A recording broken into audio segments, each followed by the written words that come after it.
It, but that basically is, you know, he, like you said, he was a Marine. Yeah, yeah. Yeah, anything you'd read about him, they would say he was a Marine's Marine. Yes, yes. So, I had a good friend of mine that reminded me a lot of the history of Barcelona.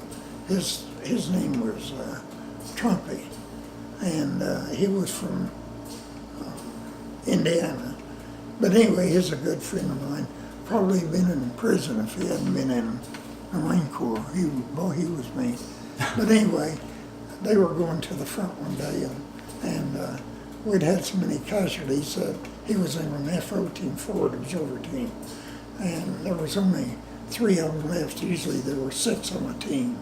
They just loaded down with gear going to the front, scattered out, and they was going through a supposedly secure area, and a Jap shot the lieutenant that was out in the front, and came out and dragged him down into a cave before they could get to their gun or get any equipment on.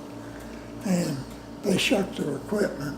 The guy that was with him and Trump went to the cave, and the guy that was with Trump got down and crawled down the cave. And the guy that was with him was shooting down the cave over his head. And he went in there, killed the Jap, and brought this lieutenant out. He was a Marine.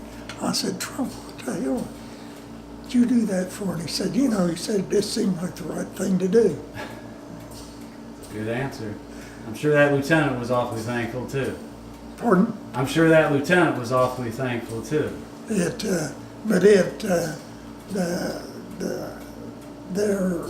going through secure areas. There really wasn't a good secure area where we were at. They had so many caves that interconnected, and unless you blew it completely up, it still was a hostile environment. Mm-hmm. But we had a lot of good guys, like Trump. I knew he was going to protect my back. I didn't worry about that. That's what it was all about, right? Protecting someone's back. Yeah. Were you injured at all? No. You're very fortunate then. Yes. We had a good friend of mine. We were up at the front, and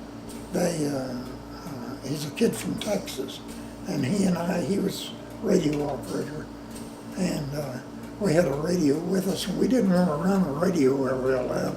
That made a good target for the Japs. The communication was a great target for them.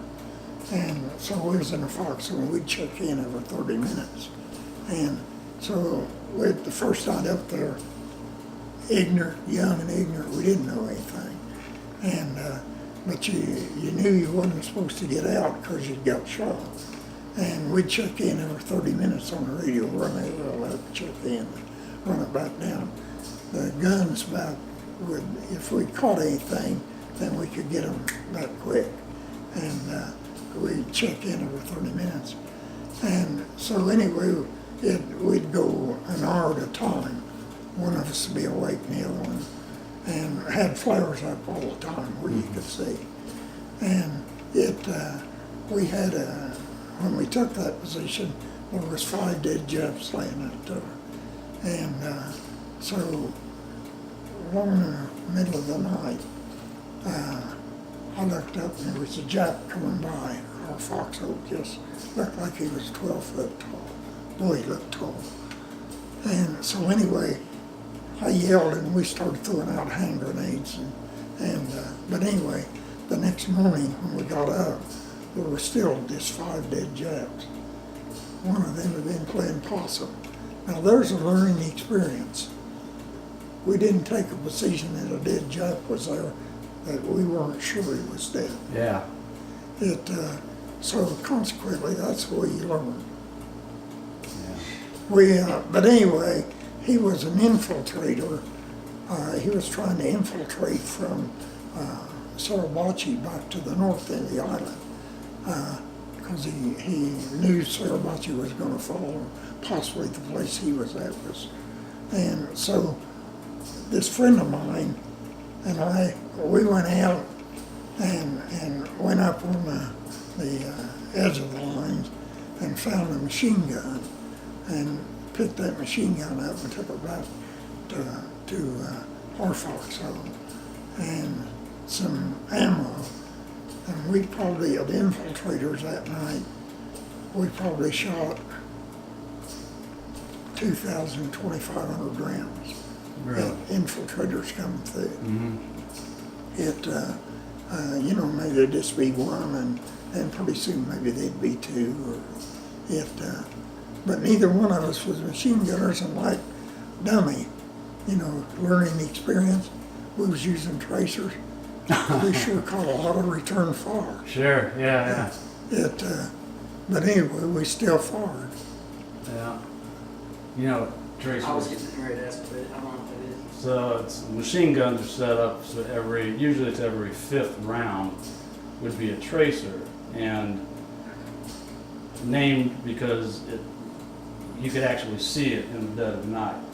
Right? The other 4 rounds you can't, but the fifth, so consequently you can see where you're shooting, but at the same time the enemy can see where that machine gun's coming from. That's another learning experience. Yes, yeah. Well, I'm surprised that the enemy weapons could be picked up and quickly learned. You knew how to. We already knew how. We were cross-trained. Okay.